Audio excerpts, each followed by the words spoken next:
até quando que nós vamos pedir inclusão? Até quando que igualdade ainda vai ser um título?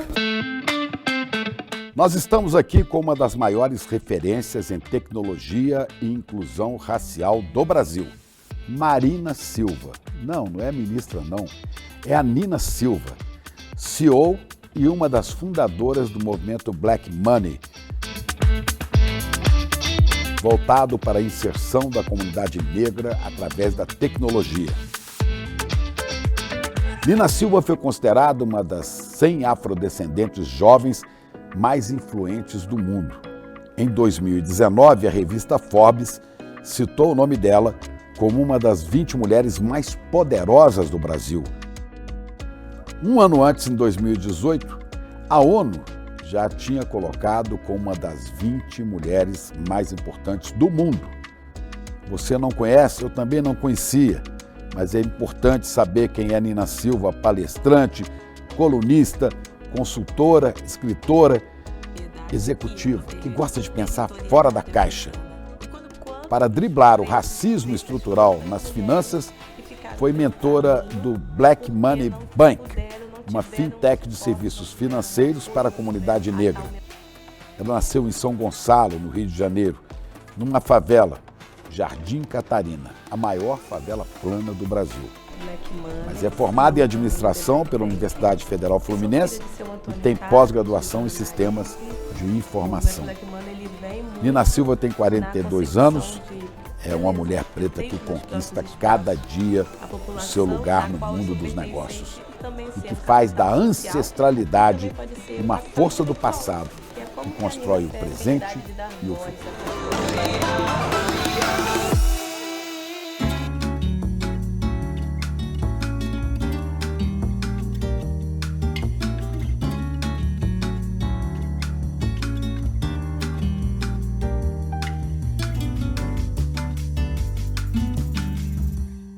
Nina, é um prazer enorme, é um privilégio estar com você aqui, né, que pouca gente no meu grupo de pessoas conhece, mas quanto mais a gente se aproxima, a gente sabe da sua importância e a gente aprende a te admirar. Muito obrigado por você ter vindo aqui.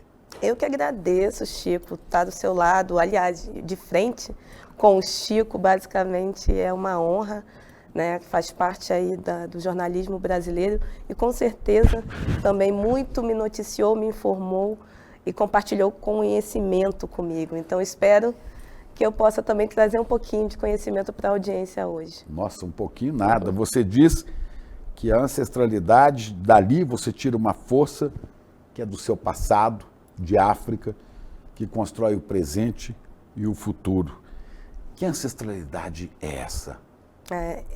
Esse pensamento é um adinkra, né, que a gente chama, são códigos simbólicos de alguns lugares em África, e esse adinkra, chamado Sankofa, ele fala que a gente precisa se alimentar do passado, das nossas origens, para que a gente possa alçar voos mais altos. Então é um símbolo de um pássaro com o pescoço invertido para trás, buscando um alimento.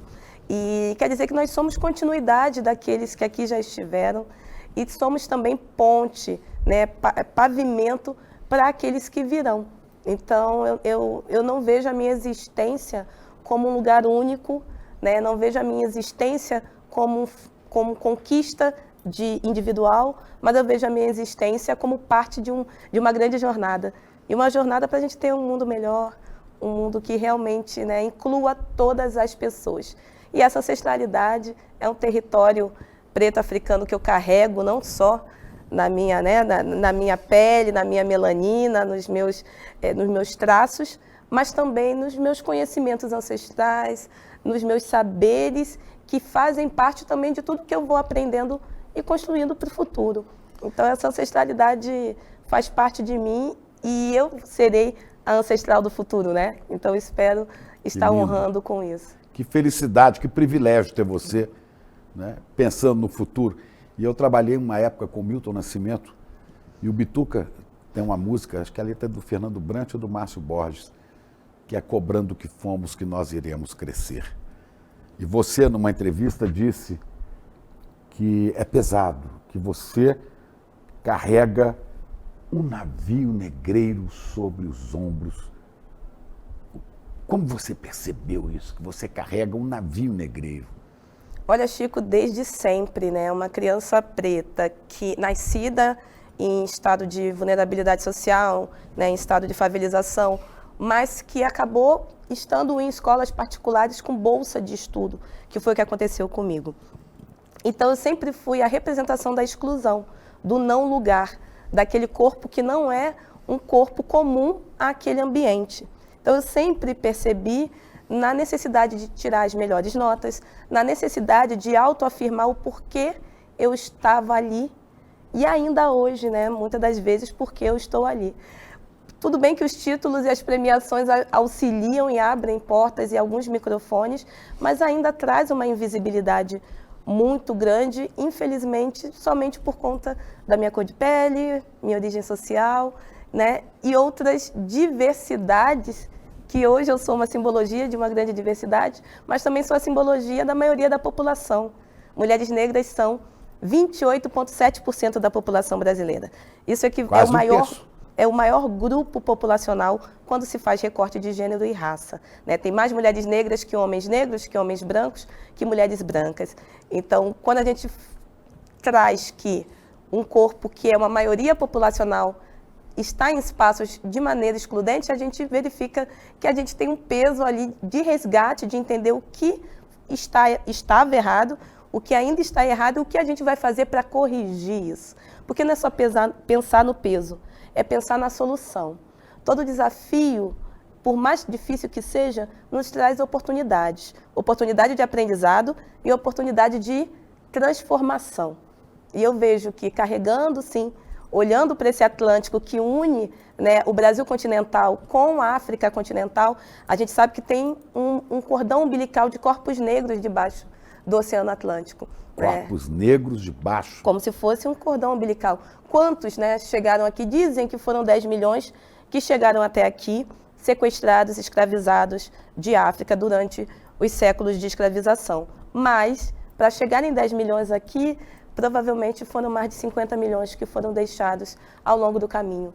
Então, esses corpos também são conexão com uma história que não é uma história de tristeza ou de pesar apenas, mas uma história que nos ensina a reconstruir no agora, para a gente saber o que a gente fez e como que as estruturas sociais no Brasil se desenharam por meio desses corpos escravizados, por meio também de mulheres que sempre foram liderança, mas não puderam ser lideranças em espaços de poder, né? E até hoje em dicotomias e brigas de classes sociais a partir de grupos com recortes de gênero, de raça, de orientação, né, sexual, de tudo que é diverso, que deveria ser riqueza, acaba ainda hoje limitando o nosso lugar de atuação.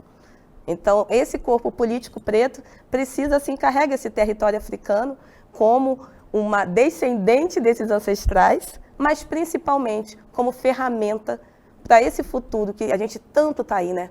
COP29, agora COP30, G20 em 2024, tantas discussões sobre mudanças climáticas, necessidade de transição energética, todos os países assinando o pacto, o acordo sobre aquilo que os povos originários sempre souberam. Então, se nós tivéssemos olhado para esses corpos enquanto lugar de elevação também nos nossos saberes de como cuidar da terra, de como cuidar da natureza, de como cuidar da nossa sociedade, a gente não estaria tendo agora que olhar para trás e redescobrir como cuidar da natureza. Coisa que seus ancestrais negros sabiam, sim, que os povos originários do Brasil, os indígenas sabiam. Exatamente. E que o dominador branco que veio da Europa nunca entendeu. Aliás, destrói cada vez mais. O lugar da escassez, né?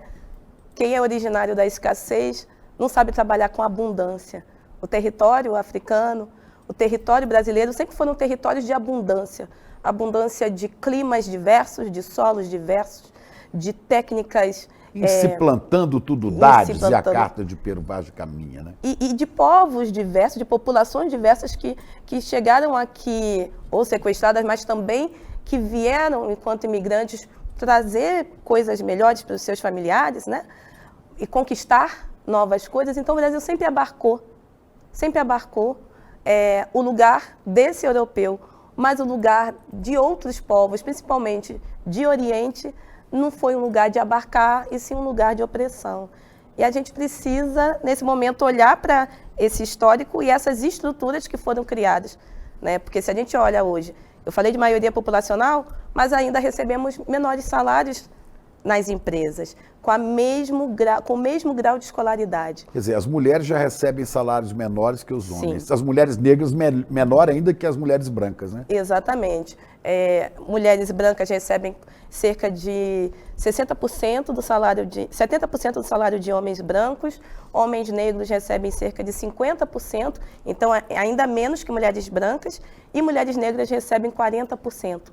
Então, se a gente olha isso em renda básica para o Brasil, esse PIB que tanto nós nos preocupamos, se a gente fizesse o mínimo, que é pagar as pessoas pelo que elas trabalham, dar um rendimento, né, pagar um produto ou um serviço do valor que aquilo custeia, a gente estaria injetando 500 bilhões de reais. Sim. Isso.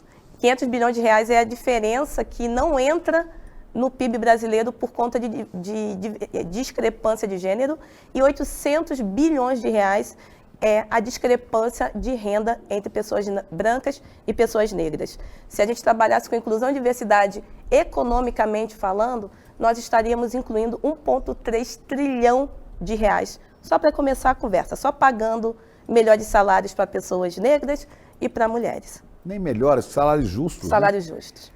Você fez, eu sei que você citou em algum lugar isso, que você ganhou de presente um DNA, um exame de DNA. Você sabe de onde vieram seus ancestrais, de onde você veio, de que parte de África? Olha, Chico, eu tenho, assim, foi um presente realmente para mim. Descobri, eu sou, em maioria, ali de costa oeste, né, que chama de West Coast, então que pega ali Nigéria, pega um pouco Benin, né, que é a região do antigo Daomé. E se eu te contar que eu sou candomblessista e a minha origem, Jeje, antes de eu receber o DNA, já havia esse registro de que eu sou oriunda, né, de reis e rainhas do Daomé.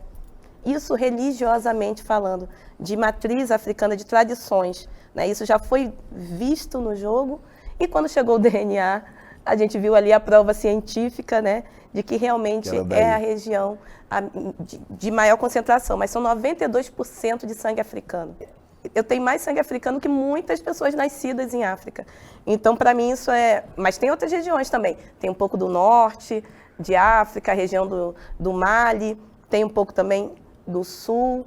E para mim, essa diversidade de poder ter esse sangue com a vivência de um território brasileiro tão diverso, me faz ainda mais diversa, me faz ainda mais representativa para afro-brasileiros, afrodescendentes, mas também para outras mulheres e pessoas, né, do nosso Brasil continental. Senhora Rainha Nina, eu falo assim, porque quando eu cheguei aqui, eu fiquei muito impactado com a sua imagem, não é? É uma postura de nobreza, né, de nobreza africana, de rainha, de princesa africana, né, olhando esses brincos belíssimos, esse anel com uma pedra, e essa roupa, né, isso é uma roupa de rainha. Que coisa bonita, o que é isso? Obrigada, Chico. Bom, a gente representa esse continente de prosperidade, né, e não de escassez, de abundância. Roupa de cores bem África, né? E foi proposital, assim, né? Traz esse terno é de um conterrâneo seu, mineiríssimo, Luiz Cláudio, né, do nosso querido Luiz, da marca Apartamento 03, que faz sucesso no Fashion Week. É uma grife. Apartamento 03. Isso, de alfaiataria, super, de luxo. Um homem negro. Ele é negro? Mineiro. Né? De Belo Horizonte? Bem mineirinho. Eu acredito que sim. Mas bem mineirinho mesmo, assim, aquela coisa que gosta de conversa boa, mas também, sabe, receoso, né? E criativo, incrível. E esse é o lugar meu enquanto pessoa preta, né, de compartilhar os meus espaços, de onde eu entro, eu não tenho que entrar sozinha. Então a minha imagem também carrega, né, meus adereços, né, Maiana Casuquel é aderecista, é uma mulher negra também, baiana. Então, eu preciso carregar os meus adereços. Olha que lindo. Todos são de Maiana. Mostra assim, para as pessoas verem lá, ó. Lindo, lindo. São de Maiana. Mas por que isso? Porque a gente, né, a Nina não fundou o movimento Black Money, então o dinheiro tem que movimentar, tem que se mover a partir também do meu consumo. Vamos falar já do que significa esse Black Money, né? Mas você falando das suas origens, da sua ancestralidade, né? Eu queria lembrar que essa ancestralidade que veio naquele navio negreiro que você carrega sobre os ombros e como deve ser pesado, né? Naqueles que foram sepultados nas águas do Atlântico, e milhões, né? Milhões, e que vinham como mercadoria. E você hoje trabalha com uma coisa chamada mercado. O Eduardo Moreira, aqui nosso do ICL, né, costuma dizer, toda vez que você ouvir, o mercado reclamou, o mercado chiou, entenda, você tira a palavra mercado e põe assim, os homens ricos. Né? Eu nem falo os homens e as mulheres, os homens ricos, porque predominantemente são brancos, ricos, que mandam no dinheiro e que acham que continuam mandando nos corpos, principalmente dos negros e dos pobres em geral, como mercadoria, né? Como mercadoria. Mas seus ancestrais chegaram aqui como mercadoria. E agora você opera no mercado. Como é que é essa transição? Olha, Chico, é avassalador, né? Porque você vive em dicotomia a todo tempo. É quase que se infiltrar, né, na clã e explodir o sistema de dentro para fora. É basicamente isso que a gente tenta fazer. Infelizmente, a gente não tem como hoje destruir o sistema capitalista não sozinha, né? A gente está aqui no ICL tentando libertar de maneira progressista para que possamos entender quando estamos sendo usados como mercadoria e o que valor é esse, né? Que valor é esse que você vai se dar e o que você não se deixa mais corromper. Então, para mim, hoje no mercado é muito específico. Eu não sou corrompida, não sou corrompível. Então, eu sei que até onde eu posso chegar. E tem determinados momentos em que a gente vê que não dá. Mesmo que seja um ambiente que, olha, Nina, você é a primeira negra nesse ambiente, mas é um ambiente hostil, insalubre. E é um ambiente que tem que permanecer somente com esses homens brancos, porque a gente também não quer adentrar ambientes que sejam altamente tóxicos. A gente quer criar os nossos ambientes de fortaleza, os nossos ambientes onde a gente consiga circular a nossa riqueza, a gente consiga circular as nossas capacidades, habilidades, serviços, mas de maneira justa, sem mais-valia. Então, para mim, é muito difícil num país onde 6 homens brancos ricos possuem a riqueza de metade da população, né? São 6 homens que têm a mesma, enquanto riqueza, a renda de 100 milhões de pessoas. Então, só daí a gente já deveria pensar em implodir esse mercado. Mas como não dá, o meu trabalho hoje é poder falar de consumo consciente, de criação de novas oportunidades e lugares de poder. E você sabe que poder não se cede. E há muito se fala, né, de inclusão e diversidade, como se esse homem branco fosse levantar da cadeira e fazer com que uma mulher negra fosse sentar. Não vai fazer isso. Tem que tomar o lugar. Tem que se tomar. Tem e que como conquistar. que se toma? Criando as nossas próprias narrativas com estratégias de poder. Então, o que é poder para esse homem branco que está sentado em cima do privilégio? É dinheiro, são dados hoje, né? Dados, os nossos saberes, os nossos comportamentos de consumo é poder. Porque as maiores empresas hoje são as Big Techs, são as grandes empresas, os grandes latifúndios que nós temos hoje são as empresas de tecnologia. Google, Meta, né? E todas essas Apple, que operam em sistemas de poder e que se mantêm ali enquanto 6 empresas só. A gente não está falando de uma era tecnológica que deveria ser uma era de melhor circulação de oportunidades, mas não. a gente continua operando o mesmo sistema, o mesmo raciocínio de termos 6 bancos no Brasil, grandes bancos, temos 6 grandes empresas de tecnologia no mundo. Então, a gente cria, por isso que o movimento Black Money, ele cria a sua própria instituição financeira. Por isso que o CL... Usando exatamente o esquema montado pelas Big Techs. Sim. Você penetra nisso e subverte, em certo sentido. Ensinando meninos, meninas, negros e negras a programarem. Ensinando jovens e adultos negros e negras a trabalharem com ciência de dados. Escuta, como é que você chegou a essa consciência toda, tão clara, tão bem elaborada, né? Vamos voltar um pouquinho. Você nasceu nos Jardins, não nos Jardins paulistano, né? Aqui de Jardim Europa, né? Você nasceu no Jardim Catarina. Isso. De uma favela, como tem aqui em São Paulo também, Jardim São Luís, Jardim Damasceno. Sim, exatamente. Né, lugares pobres e difíceis para as pessoas. Você brota nesse jardim, onde esse poder não espera quase nada, não é? Esse jardim que é frequentado, o Jardim Catarina, assim como esses outros jardins periféricos, é frequentado pelo poder público só com os braços da repressão, da polícia, da violência, né, em geral. Mas você vem desse jardim e consegue hoje, né, mostrar para o Brasil e para o mundo, porque foi a ONU, né, não foi qualquer entidade, foi a ONU que te reconheceu como uma das 20 mulheres mais importantes do mundo. Né, e você se apresenta com toda a sua realeza dos seus ancestrais. Como é que foi essa caminhada?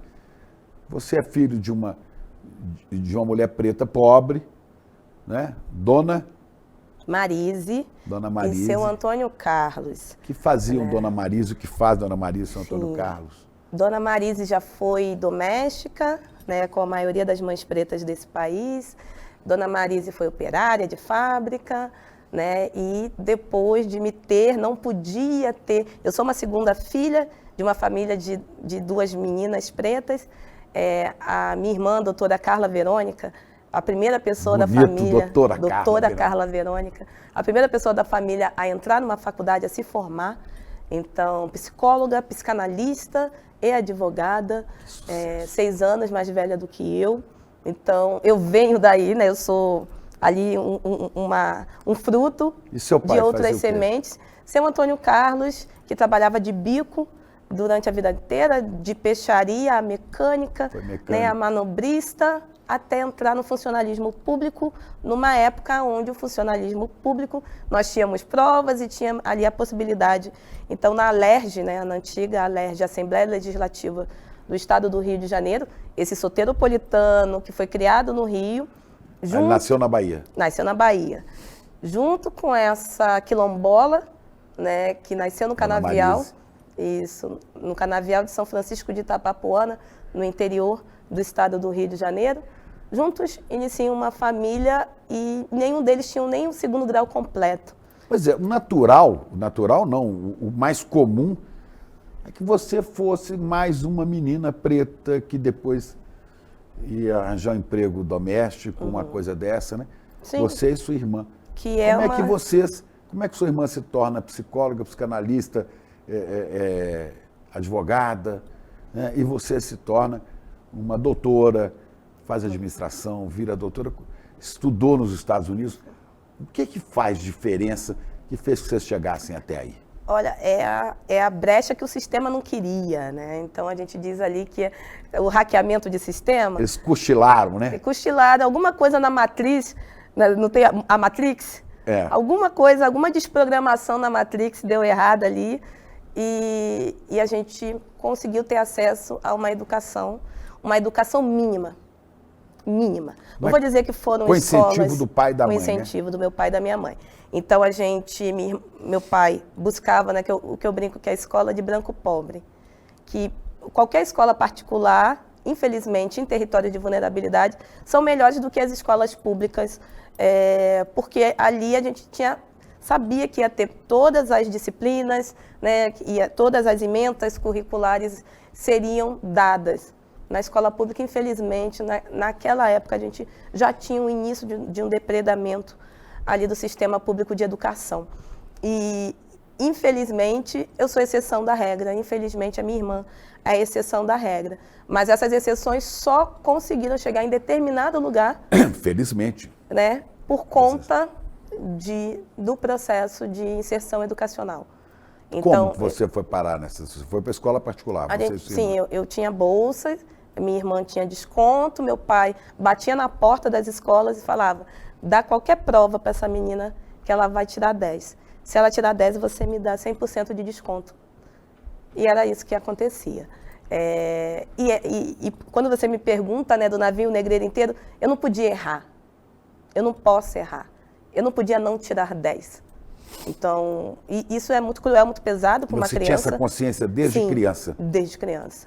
Então, a fala, né, de você não foi... De chegar triste em casa, não tem nenhum amiguinho, né, os amiguinhos da escola não são parecidos comigo, não gostam de mim.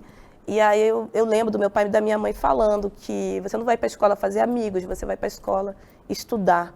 Isso é pesado para uma criança, mas é um lugar também de sobrevivência que eles entenderam que era ali que nós conseguiríamos ter uma mobilidade social, né? E trilhar uma jornada que eles já viram que era possível, né? Que talvez eles, se tivessem tido a mesma oportunidade, estariam aí em lugares ainda mais, né, bacanas. Eu brinco, enquanto mulher negra, enquanto população preta, se a gente cria tanto na escassez, imagine na abundância. Imagine se essas crianças pretas, que a gente vê muitas das vezes, não só premiadas, mas, né, nos esportes a gente vê isso muito fortemente, na cultura, nas artes, na música. Imagine, né, atletas que a gente tem aí que tiveram desafios tão grandes, assim, de pouca estrutura, não tinha a chuteira certa, não tinha suplementação para o jiu-jitsu, para o judô. E aí você vê uma Beatriz, né, ganhando medalha e mais medalha numa Olimpíada. Imagine se ela tivesse sido treinada na abundância e não na escassez. Aonde ela já teria chegado, né? E quantas outras Beatriz nós teríamos? Então, quantas outras Carlas Verônicas, Marinas, né? Que pais como estão aqui, Dona Marisa e seu Francisco, e seu Antônio Carlos, Marisa e Francisco e Antônio Carlos. O sobrenome dela é Francisco. Sim, de solteira, sim. Como meu nome, Francisco. Por quê?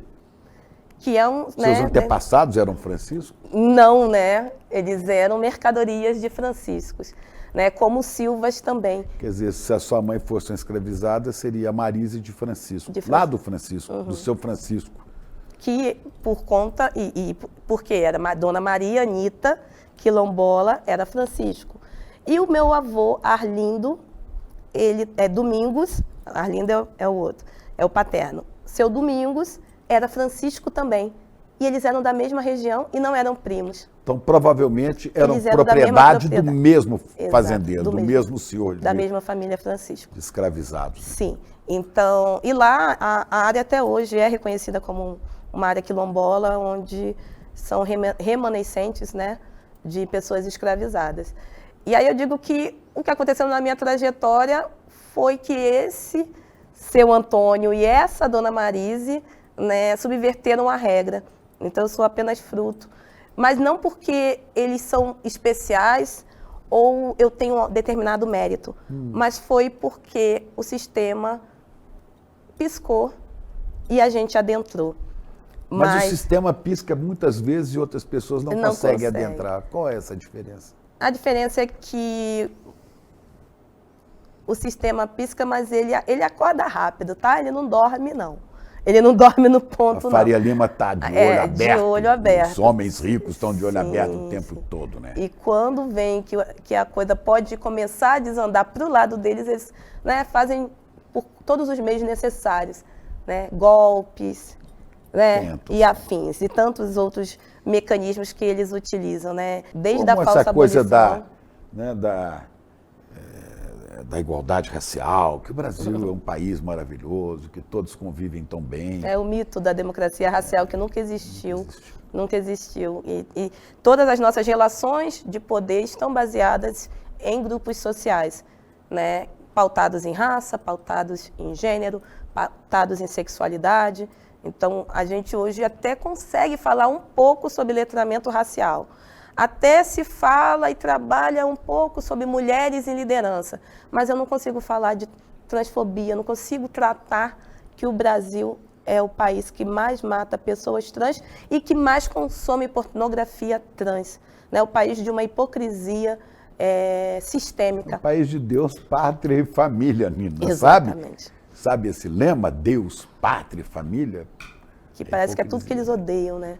Odeiam as famílias, que nossas famílias são feitas de lugares de acolhimento, de afeto e de trazer todas as nossas diversidades como uma riqueza, como união, e não como... Odeiam a pátria porque não é de todos, né? É só deles. Sim. Odeiam a pátria, odeiam as famílias.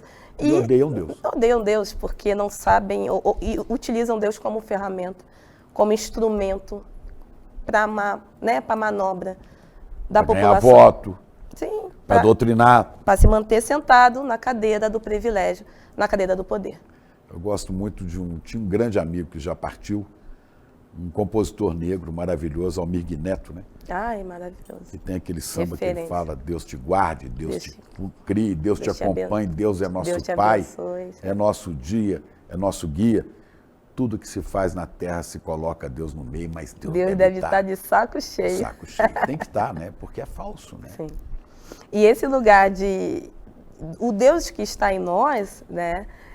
A gente também precisa se apoderar desse Deus que está em nós para praticar o amor, para praticar o lugar da inclusão real. E a inclusão real só se dá a partir de uma inclusão produtiva, de uma inclusão de desenvolvimento, de uma inclusão intelectual, educacional, de uma inclusão a partir de saúde, de acesso à segurança, né? Para a gente poder, no mínimo, ter os nossos direitos humanos garantidos, no mínimo. E ali tentar começar a nossa trajetória, a nossa jornada, mercado corporativo ou no empreendedorismo. 20 anos que você está no mercado corporativo, né? Sim. Você se formou em administração, depois fez... Depois sistema da informação, depois tirei certificações internacionais, que foram essas certificações que acabaram abrindo outras brechas no sistema para que eu adentrasse em grandes empresas. Você morou fora do Brasil? Morei nos Estados Unidos, trabalhei nos Estados Onde? Unidos, trabalhei em Rhode Island, né, na cidade de Providence, morei em Nova York, no estado de Nova York, mas na cidade de Nova York também, em Bed-Stuy, que é um outro bairro totalmente periférico, né, numa época em que eu fui fazer estudos americanos, né, American Studies, curso de férias na NYU, Universidade de Nova York. E eu estava bem numa trajetória de ascensão, de progressão, na área de gerência de projetos, de gerência de portfólio, depois diretoria de projetos, quando eu tive um burnout. E nesse burnout... É muita pressão, né? Sim. E pouco reconhecimento, pouco retorno financeiro e pouca conexão de valores e de propósito desses espaços. Então, o que eu fiz, falei, a tecnologia não me incluiu, não me absorveu, não sou pertencente a esse espaço, vou criar outros espaços na literatura, né? Eu amo escrever. Você é poeta, né? Eu sou poeta. Né? Somos poetas. Mas você publicou livros de poesia? Publiquei livros de poesia. Como é que se chama? Incorporos, Nuances de Libido, que fala... Como é que é? Incorporos, Nuances de Libido, que é poesia erótica. Eu sou especialista em poesia para a subjetividade negra. Então, da gente se apoderar dos nossos saberes e também dos nossos prazeres, dos nossos corpos, não somente, né, no financeiro, no social, mas também, né, no sexual, no ditar a nossa... e desenhar as nossas histórias. Então, se a gente for olhar a literatura, sempre colocou corpos negros em lugares muito empobrecidos, em lugares de mercadoria e em terceiro lugar, e não no primeiro lugar, né? E não na primeira pessoa do singular ou do plural. Então, a literatura negra, a poesia negra vem muito trazer esse nosso lugar de necessidade de protagonismo, de contar sobre as nossas histórias. Se eu vou falar sobre o corpo da mulata, né? A mulatização, o lugar das mucamas, a gente só via essa literatura encharcada de preconceito, encharcado desse mito dominação, né? De dominação, do olhar do outro sobre os nossos corpos. Então, a literatura negra, ela sempre foi um lugar também de resistência, passando, né, pelas nossas próprias narrativas. Então, nessa época, eu fui estudar literatura e entendi, fiquei 1 ano nos Estados Unidos e entendi muito também do Black Economic Power, do poder econômico da comunidade negra. E voltei ao Brasil muito, também embebida dessa atmosfera de pessoas negras comprando de outras pessoas negras, investindo em negócios, sendo sócios entre negros. A gente tem uma máxima, a gente precisa criar negócios pretos, pensados por pessoas pretas, para que a gente consiga criar uma cadeia de produção negra e não apenas continuarmos sendo, né, uma ponta do processo produtivo. Mas essa cadeia de produção negra pode ser acessada por pessoas brancas. Sim, pode ser acessada por pessoas brancas. Então explica o que você fez. O Black Money Vamos botar lá, tem um site, né? movimentoblackmoney.com.br. Exatamente. E aí nesse site, a pessoa fica sabendo tudo. Encontra de tudo, desde o nosso marketplace, que é como se fosse um shopping virtual, igual o Mercado Livre. Vende o quê? Qualquer produto? Vende qualquer produto de pessoas negras. Produzido por pessoas negras. Todos os lojistas Mas que essa ali lindíssima estão... roupa, por exemplo, a pessoa encontra lá. A gente não tem acesso não tem, né? dessa lindeza que o Luiz Mas faz tem, sobre encomenda, sobre, né? Mas tem... Mas tem de da vestuário, grife dele. Tem gastronomia, tem produtos tecnológicos, tem profissionais da saúde, profissionais de educação, cursos, livros maravilhosos sobre literatura negra, mas também ficção e outros contos, livros para crianças, né? E cursos de Tudo a partir do ponto de vista de pessoas negras. De pessoas negras. Quer dizer, nos ensina Leonardo Boff, né? O ponto de vista é a visão que você tem a partir de um ponto, né? Esse Exato. ponto onde você está é o ponto onde está a pessoa negra. Isso, exatamente. E o que ela produz de produtos e saberes, vocês comercializam. Exatamente. E não tem custo direto para anunciar. Então, a gente tem mais de 2.500 lojas. 2.500 lojas? E mais de 7.000 produtos. Tudo movimentoblackmoney.com.br. Lá você acessa... Posso comprar lá pela internet? Lá você acessa o mercado Black Money, que aí é um marketplace com os produtos. Além disso, nós temos a nossa plataforma de educação, que é gratuita.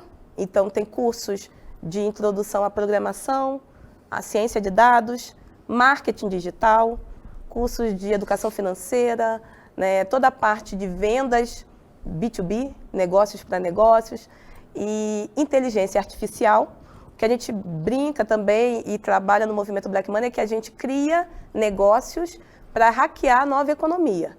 A velha economia já passou. Eu não estou ali criando pessoas para trabalhar em esfera operacional, porque pessoas negras já estão nessa esfera. Eu estou ali ensinando e trazendo conhecimento e conteúdo com certificação para pessoas negras se inserirem e criarem também novos negócios com tecnologias, a partir de tecnologia. Porque aí a gente consegue mais, né, um pouco mais de valor no dito mercado. E até mesmo criar intencionalmente esse mercado entre nós.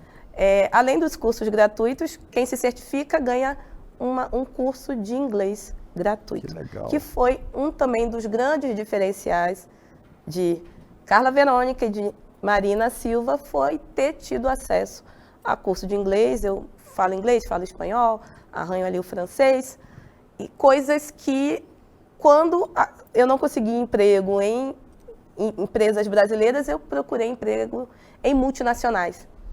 E conseguiu. E consegui, né, a partir dessas certificações também internacionais. Eu sou certificada em programas da Alemanha, para você ter uma ideia. Numa época em que não haviam homens brancos com a certificação que eu tinha. Então, esse diferencial é que a gente tenta fazer dentro do Africa Tech. O Africa Tech é o nosso braço de educação por uma África livre e tecnológica, né, a partir dos nossos saberes ancestrais, mas com as ferramentas do hoje. você não me deixa nenhuma dúvida que eu estou diante de uma rainha africana, Axé. de uma descendente da nobreza, da melhor nobreza Axé. de África. Agora, como é que você se mantém como rainha? Como é que você ganha o seu dia a dia? Como é que você trabalha? Meu dia a dia, além desses CNPJs, né, do movimento Black Money, a gente tem as consultorias também. Então, a gente dialoga com as empresas em relação a diagnóstico para a equidade racial, a consultoria para desenvolver processos de seleção mais justos e com melhor equidade e não igualdade. A gente também faz o desenvolvimento de carreira de pessoas negras dentro das empresas e aceleração de negócios negros. Então, a gente incuba novos negócios e acelera esses negócios, dando mentoria. Então, tudo isso com editais, tudo isso também junto à esfera privada com empresas que estejam procurando fortalecer o mercado e principalmente olhando para investimento e injeção de capital dentro de negócios de pessoas negras. A gente já distribuiu de capital semente mais de 2 milhões de reais. Puxa, De maneira autônoma. Durante a pandemia, nós distribuímos auxílio emergencial antes do governo. Então, o cartão chegava nas associações de moradores e nas casas. Quem não tinha CEP, né? Chegava na associação de morador e nas casas de quem tinha CEP. E hoje, Black Money é isso. É gerar e girar capital por mais tempo dentro da comunidade negra. E é girando e gerando esse capital, que não é só financeiro, mas também o nosso capital intelectual. São as mentorias que nós damos, né? É a representatividade, o apoio que nós damos a jovens negros. O nosso capital social, que é indicar negócios negros, é a plataforma de venda, é indicar um profissional negro para uma vaga. Isso também é capital social. É importante para uma empresa, mesmo uma empresa que está no mercado aí, de brancos e tal, mas é importante ter, porque amplia o universo de clientes, né? Amplia a visão, torna essa visão mais larga, que deixa de ser aquela visão tradicional, né? Do branco opressor, começa a enxergar que há outras realidades e capta um público diferente também, né? Com certeza. Tem estudos que comprovam que maior, né, inclusão real de diversidade traz mais lucratividade. E esse acionista branco, quando ele não inclui, é porque ele realmente não está nem aí sobre até mesmo lucro no final. Ele não quer perder poder. Porque a gente tem comprovação. Pode ver um exemplo nítido disso, de um lugar onde eu trabalhei muito tempo, né, e que tem uma visão muito esperta da realidade e da diversidade, né? A Rede Globo. Rede Globo, tá? A Rede Globo, se você começa a assistir, e não é só a Globo, mas você começa a ver que vários comerciais, que eram estrelados por brancos, brancas loiras, princesas de filmes da Disney, começam a aparecer nesses comerciais pessoas negras. Nas novelas, protagonismo de negros e de negras, né, em funções que eram ocupadas pelos brancos. Quer dizer, já entenderam aí que este é um grande negócio. Para falar de negócio, não estou falando nem de justiça, não, porque é mais do que justo. É muito mais do que isso, né? E quando a gente vê elencos, né, nossa, majoritariamente de pessoas negras, é o elenco que tem mais audiência da emissora. Então, quem sabe... Porque a maioria do Brasil quer se ver, é negra. Quer negra se e parda, ver, né? quer se sentir representado, quer se sentir conectado com uma realidade. E também essa maioria começou a entender que se não me vejo, não compro, se não me vejo, não dou audiência, se não me vejo, não dou like, não engajo. E hoje um dos grandes recursos de poder e ativos é a audiência, é quem carrega comunidades, quem carrega, por isso que hoje tem os influenciadores, né? Essas pessoas influencers, elas são grandes ativos para as empresas, para as marcas, claro, que querem se conectar com Vou comunidades. falar nisso aqui para a nossa comunidade séria, para o nosso público, como é que as pessoas podem te seguir nas redes? Por favor, eu sou... No Instagram, como é que é? Sim, eu sou a primeira LinkedIn influencer do Brasil, negra, e uma das primeiras ali junto de nomes assim, como Ricardo Amorim. Hoje, se você vê como referência de economia, a gente tem Eduardo Moreira, Ricardo Amorim, Nina Silva, né? E ainda bem que temos um Eduardo Moreira como referência mesmo sendo um homem branco, como referência econômica. Mas temos também Marina Silva, então procurem no Marina LinkedIn. Silva é a ministra e é ela também, né? Não, mas é Nina Silva. O seu é Nina. Redes, é Nina Silva para não ter problema de confusão. entender, Mas que é uma confusão boa também. Sim, Na sim. ideia, Ainda sim. bem, né? Ainda bem, né? bem que temos uma grande referência aí, uma outra Marina. Mas é Nina Silva? É Nina Silva. E aí no Instagram, Nina Silva Perfil. Se digitar lá... Nina Silva Perfil. Isso. Uma mulher preta, de black, meu cabelo TikTok. é bem... Nina Silva Perfil também. Em todas as redes. E Movimento Black Money também em todas as redes. Se conectem, compartilhem. As oportunidades do Movimento Black Money são gratuitas, né? Os cursos são gratuitos. A nossa plataforma, quando a pessoa se certifica, ainda se conecta com redes de empresas que têm vagas em aberto. Então, a gente ainda faz esse encaminhamento desses profissionais. Gente precisando de colocação no mercado, acha com vocês, no movimento Black Money. E empresas precisando de letramento racial lá no início, ou que estejam mais maduras na questão, mas que queiram uma consultoria mais avançada, nós também somos. Né? Nós somos um hub de inovação para a comunidade negra, onde as empresas também se conectam à nossa comunidade, se quiserem ter o nosso protagonismo.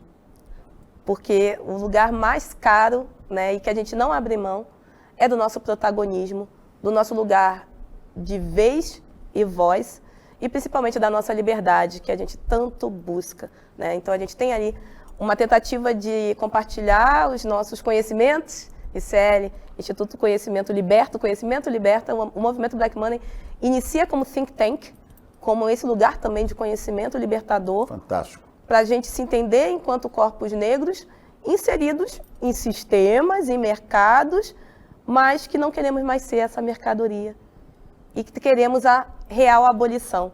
E aquilo que Elza Soares canta denunciando a carne negra, a carne mais barata do mercado.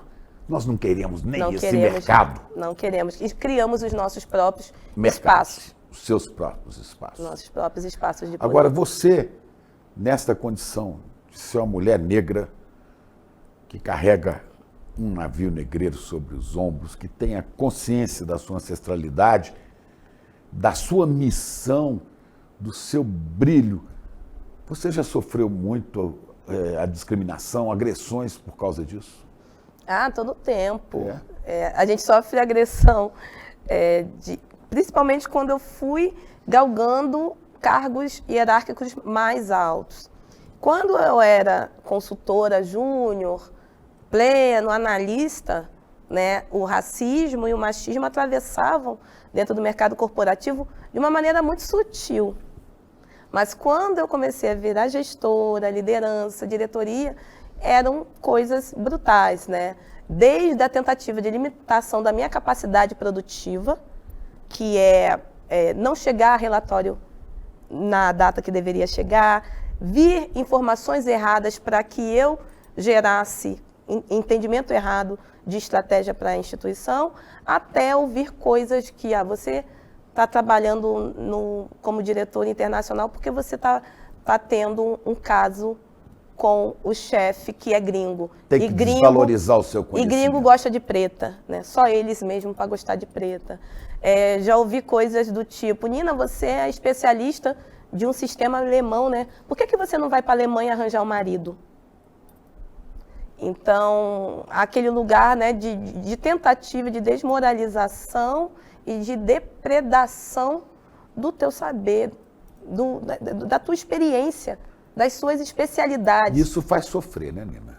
Faz, mas a gente, hoje em dia, né, eu estava até conversando com o pessoal da produção sobre o burnout e eu falei, fez parte, e que bom que fez parte da minha trajetória hoje, quando eu tenho um microfone na mão, para poder falar para pessoas que estão passando pelo mesmo processo, né? Que é um processo de muita dor, sim, mas é um processo que precisa ser fortalecido em redes, que não dá para você lidar com isso sozinha, né? Então, quando a gente fala do racismo estrutural, é uma estrutura.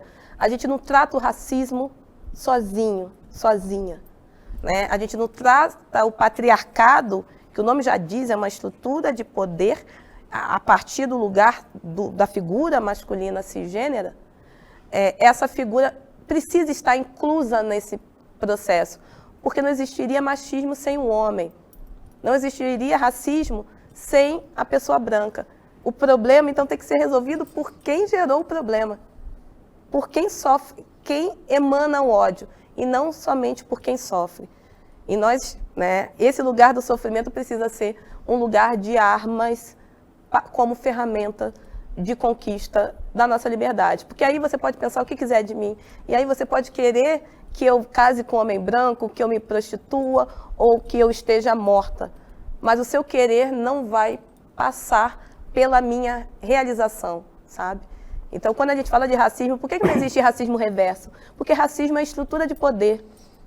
Não existe poder de pessoas, opressão de pessoa preta por uma pessoa branca, então eu posso te xingar. Vai ser uma injúria, né? Não vai ser um processo de discriminação racial.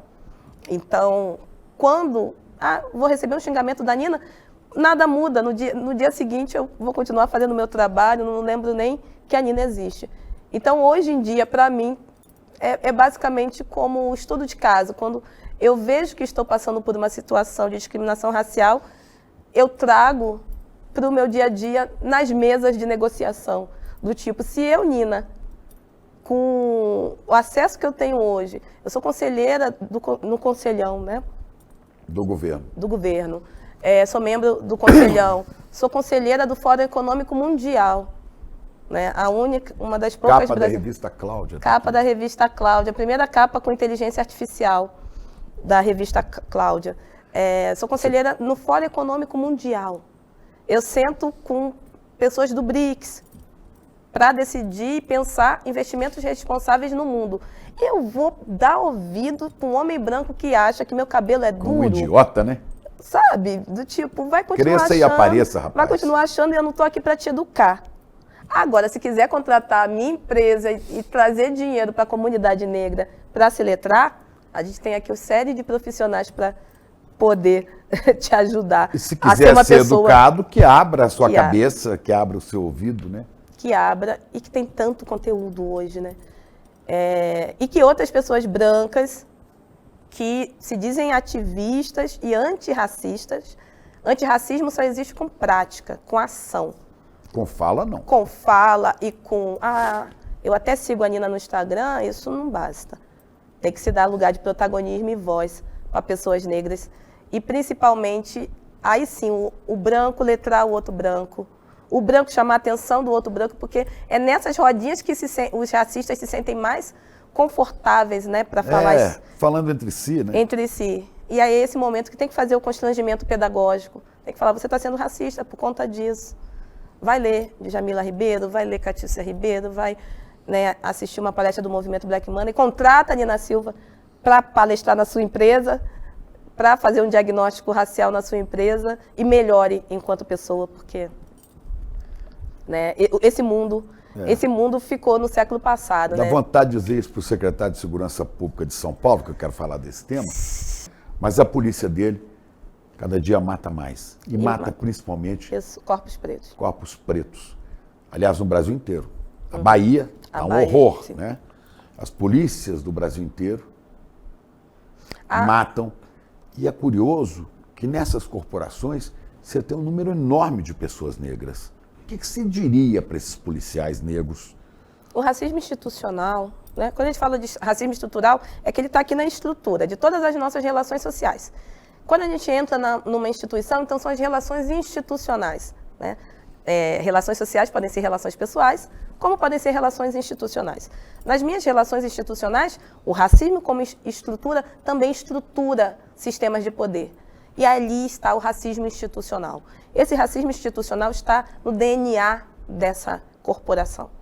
E se está no DNA da corporação, está em todos os treinamentos, no modus operandi, no padrão. E faz a cooptação de pessoas negras. Cooptação de pessoas para exercer esse poder. Quem está ali, o policial, ele é um instrumento da corporação. Você já falou alguma vez para policiais? Não. Mas devia ser convidada, sabia? Não. Para as escolas, para as academias. Nunca fui convidada. Para que essas pessoas entendam a burrice que cometem quando obedecem simplesmente o sistema, né? E não só obedecer, né? Reproduzem o sistema. E o reproduzir o sistema é basicamente fazendo o trabalho. Estou aqui fazendo o job, né? O trabalho em si. Não tá saindo da cartilha da polícia. Matar corpos negros é o padrão da polícia militarizada que nós temos no país, que é uma instituição que é uma ferramenta para a manutenção do genocídio da população preta. Como as legislações foram... E o policial negro, quando faz isso... É apenas um instrumento de reprodução. Mas acha que será valorizado, né, pelo branco e será visto como branco, né? Mal não viu ele, mal sabe ele que ele é igual aquele cara lá do Bacurau do filme. Sim, não tem nenhuma consciência de racial, não tem nenhuma consciência de classe também, que aí a gente tem também uma consciência social que deve...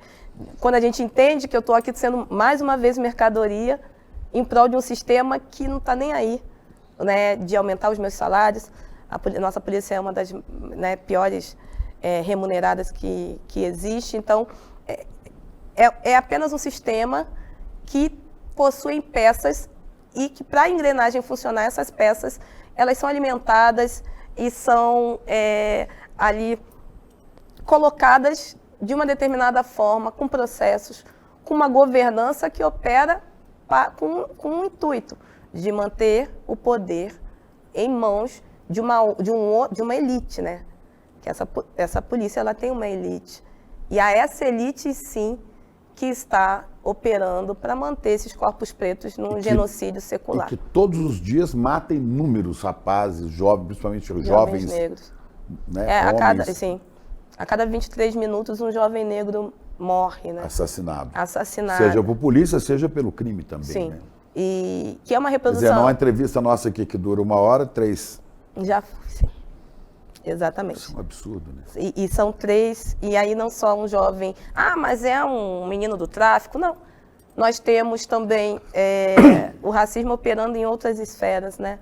Então, o menino Rafael, que foi morto durante a pandemia, numa inserção policial covarde dentro de uma favela do Rio de Janeiro, onde não podiam ter inserções, né, ações policiais naquele período, entraram matando, o menino brincando em casa, de costa, recebeu um tiro e morreu. Se a gente for pensar, também existem outras formas que o racismo mata jovens negros. A gente tem o menino Miguel, né, filho de Mirtes, que a gente não pode esquecer, de Pernambuco, que também durante a pandemia basicamente foi assassinado por essa Sinhá, né, que deixou o menino ir para o elevador, né? Aquele que subiu, tira de casa, né? A faxineira está aqui trabalhando, o filho dela está atrapalhando. Na pandemia, num período onde ela deveria estar isolada, recebendo, e não estava isolada, estava com a Sinhá, com o filho, porque não tinha creche. Não tinha creche aberta. E mesmo se tivesse aberta, eu nem sei se essa criança tinha acesso a um sistema educacional. E a patroa, assim, ajuda o menino a entrar num elevador, para depois ele sofreu o acidente. Você vê como o racismo estrutural está em todos os tipos de relações sociais. É curioso que essa Sinhá está ligada ao poder público. Exatamente. Não é? Porque era ligada à prefeitura. São máquinas de moer carne preta. Pois é. Você toparia se te convidassem para dar aula para essas forças de segurança, se elas quisessem mudar? Lógico. Se quisessem, né? Acho pouco provável. Né? Então vamos falar aqui para, por exemplo, o governador da Bahia, Jerônimo, que é do PT, né? E que é um homem preto de ascendência negra, né? Jerônimo, a sua polícia é das que mais matam no Brasil. Você não convida a doutora Nina para falar, para ensinar como é que as coisas funcionam, né? Para que a gente aprenda. Eu acho isso tudo maravilhoso. Você nunca pensou, você participa do conselhão do governo. Isso. Você nunca pensou em ter militância político-partidária? Olha, esse é um problema enorme, né? Já tive alguns Adoraria ter você como governadora, como presidente da República. Imagina uma presidenta dessa. Pelo amor de Deus. Adorar. Olha, eu seria parada antes, né? Não sei. como seria Não te pararam até agora. Não vão parar. Difícil, assim. Mas já te convidaram para? Já convidaram para partidos de diferentes. Olha que loucura, né? Até o povo do sapatênis, que a gente não precisa fazer propaganda aqui, que você sabe muito bem que partido, nada novo, né? Já convidou para diálogos. O Partido Verde já convidou para diálogo. Então, algumas alas... PT, o PSOL não? Eu tenho... PCdoB? O pessoal, assim, alguns... por exemplo, quando o Guilherme, quando a Tabata e alguns candidatos começam ali a pré-candidatura, eles chamam para conversar, para entender quais são as necessidades atuais da população negra. Né? Quais são as grandes demandas, o que vocês têm de projetos. Então, alguns candidatos já me procuraram para fazer esse bate-papo sem câmera, sem filiação. Então, já tive conversas na época que o Haddad estava concorrendo aqui para São Paulo, né, junto o Boulos também. Já tive conversas e eu me sinto uma pessoa suprapartidária. Sou uma pessoa política, não existe ser humano sem ser humano político. E principalmente enquanto corpo preto, qualquer corpo preto é político no momento que nasce. Principalmente se nasceu e ainda sobreviveu até os 42 anos, é porque veio fazendo muita política por aí. Então, tem um diálogo aberto. Acredito que a gente só mude o sistema, principalmente o diálogo com o mercado de capitais e o mercado financeiro, a partir de políticas públicas, ações afirmativas. No mercado financeiro, vocês também têm um cartão de crédito, né? Temos. Fala dele um pouquinho. A gente tem um burô de crédito diferenciado, a gente também tem linhas de fundos, então estou abrindo aqui também para as empresas que querem criar fundos de impacto social.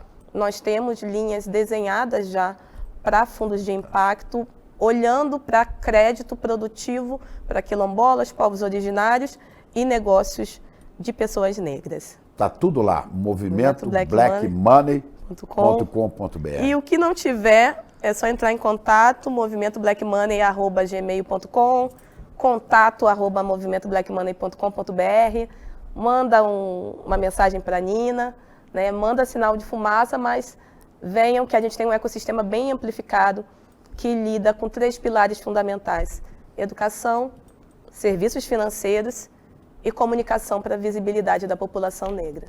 Isso aí. Faça parte da mudança. Você também, pessoas negras e não negras, são bem-vindas a discutir e transformar por um país mais equânime, por um país com diversidade para todas as pessoas, mas todas as pessoas falando de maneira autônoma, todas as pessoas trabalhando e tendo poder e liberdade. Liberdade sobre seus corpos, liberdade sobre seus pensamentos. E só conhecimento liberta, mas também conhecimento liberta e conexões também libertam, né? E que bom estar conectada aqui ao ICL e ao Chico. Olha, reconhecendo a nobreza e a grandeza da sua ancestralidade, que você transporta na sua vida com tanto cuidado, não é brincadeira, não é ironia. Majestade, Vossa Alteza, axé. Axé, obrigada. E, Chico, obrigada por tudo, por tua trajetória. Se emociona, não. E eu sou muito feliz de ter, né, podido me conectar com o Eduardo Moreira, que o Edu me conecta com grandes seres como a sua pessoa, a generosidade e a grandiosidade da tua jornada, de você estar aqui entregando tanto conhecimento, tanta expertise, né, e tanto amor, tanto coração dentro do ICL. E eu espero também, sempre que você quiser me convidar, a gente volta. Muito obrigado. Obrigada, que a gente Axé. aprenda muito com você. Axé, Chico, obrigada. Fala, turma, eu não tenho a menor dúvida que os papos que estão rolando nos encontros de família, com os amigos da escola, com o pessoal do trabalho, está sendo a questão dos mercados. O dólar acima de 6, essa questão do Brasil está tendo uma pressão enorme por ajuste fiscal, a taxa de juros subindo de uma maneira muito rápida e as pessoas estão completamente perdidas em relação ao que vai acontecer com a economia, com o mercado e com os investimentos delas. A boa notícia que eu tenho para todo mundo é que está chegando a data do Mapa da Mina, o nosso encontro anual, onde eu pego e faço o resumo de tudo que está acontecendo no mercado, no Brasil e fora do Brasil, numa linguagem que todo mundo entende, e faço as minhas previsões para o ano que está começando, para vocês poderem investir com muito mais segurança e entendendo o que vocês estão fazendo. Esse encontro vai acontecer no dia 30 de janeiro, uma quinta-feira, às 8 horas da noite. E ele é absolutamente gratuito. Para você se inscrever, é só clicar no botão aqui embaixo. Se inscreve agora e chama todo mundo que você conhece para se inscrever também. Nos últimos anos foi um sucesso incrível e nesse ano vai ser de novo. Um abraço e até lá!